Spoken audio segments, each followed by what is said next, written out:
여기 자신이 저지른 죄 때문에 잠 못 이루던 사람이 있습니다. 퀭한 눈과 야윈 얼굴. 자신의 잘못을 아프게 뉘우치면서도 쉽게 용기 내지 못합니다. 두려워하고 있습니다. 주저하고 있습니다. 이런 그를 사랑의 눈으로 보시고 인자하게 귀 기울이시는 하느님. 드디어 그의 입이 열립니다. 그의 등에 땀이 맺힙니다.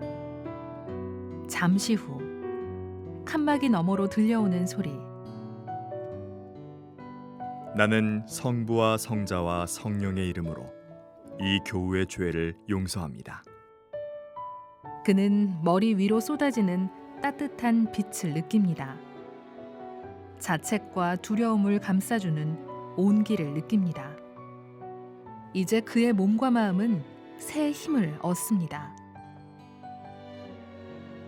우리는 세례성사로 세례받기 전까지의 모든 죄를 용서받고 하느님의 자녀로 태어납니다.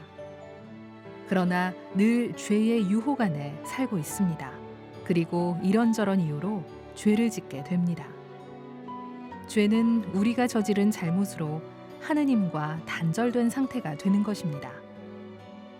또한 죄는 마땅히 사랑해야 할 이웃들과도 멀어지게 하고 참된 나 자신과도 떨어지게 합니다. 이러한 단절 상태를 회복하는 것이 고해성사입니다. 고해성사는 회개의 성사, 참회의 성사, 화해의 성사입니다. 우리를 짓누르는 죄와 잘못에서 우리를 해방시켜 평화와 기쁨을 맛보게 하는 것입니다. 하느님 아버지께 돌아가는 길입니다. 그럼 고해성사는 어떻게 이루어질까요? 그게 두 가지 핵심 요소로 이루어집니다. 하나는 회개하는 사람의 일, 곧 통회, 고백, 보속입니다. 다른 하나는 교회의 중개로 이루어지는 하느님의 일입니다. 먼저 통회는 죄 지은 것을 아파하고 뉘우치는 것입니다. 다시는 죄 짓지 않겠다고 결심하는 것입니다. 그래서 통회는 하느님을 사랑하는 마음에서 시작됩니다. 다음으로 고백은 자신이 지은 죄를 사죄를 통해 하느님께 고백하는 것입니다. 고백할 때는 하느님께 하듯 솔직하게 있는 그대로의 자신을 내보여야 합니다. 또한 명료하고 정확하게 해야 합니다. 많은 사람이 죄를 용서받는 성사인 고해성사를 어려워합니다. 특히 우리와 똑같은 사람인 사제에게 자신의 부끄러움을 이야기한다는 사실에 어려움을 느낍니다. 그렇지만 죄를 용서하시는 분은 하느님입니다. 겉으로는 인간인 사제에게 고백하는 듯 보이지만 실제로는 우리의 죄를 용서하시는 하느님께 고백하는 것입니다.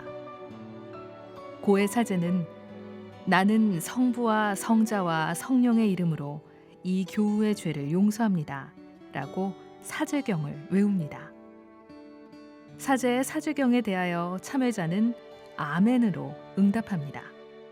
죄를 용서받은 다음에는 사제가 정해주는 보속을 해야 합니다.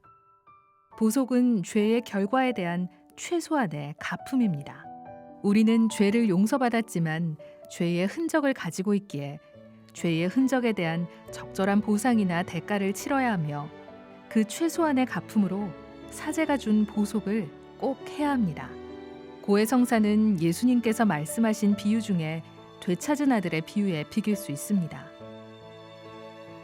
아버지는 아들이 돌아왔기 때문에 용서한 것이 아닙니다. 아들이 돌아오기 전에 이미 용서하셨습니다. 그래서 아들이 돌아오기를, 어서 돌아오기를 기다리고 있었던 것입니다. 그런데 아들이 끝내 돌아오지 않았다면 아버지의 용서는 무슨 소용이 있었을까요? 아버지는 이미 용서하셨는데 아들은 그것도 모르고 끝내 아버지께 돌아오지 않았다면, 그리고는 절망 속에서 죽었다면 얼마나 안타까운 일이었을까요?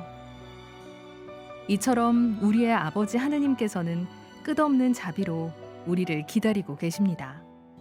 그 어떤 죄를 지었다 하더라도 우리가 마음을 돌려 아버지께 다시 가기만 한다면 우리가 다다르기도 전에 이미 아버지는 먼저 달려나와 우리를 끌어안고 입맞춰 주실 것입니다.